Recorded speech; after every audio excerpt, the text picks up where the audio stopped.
మీద 4 గుళ్ళు చేసిండా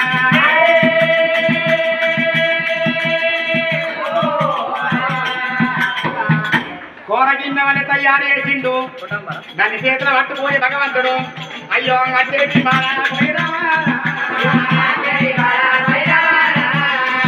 అచ్చేటి బాలకు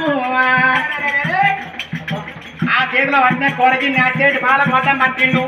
అందపాలు నిండి భగవంతుడు కళ్ళ చూసి ఇది రానున్న కాలం లోపల నాకు ఒగ్గోలు పుట్టవంత ఉన్నది ఆ ఒగ్గోళ్లకు దీన్ని కోటంబారంట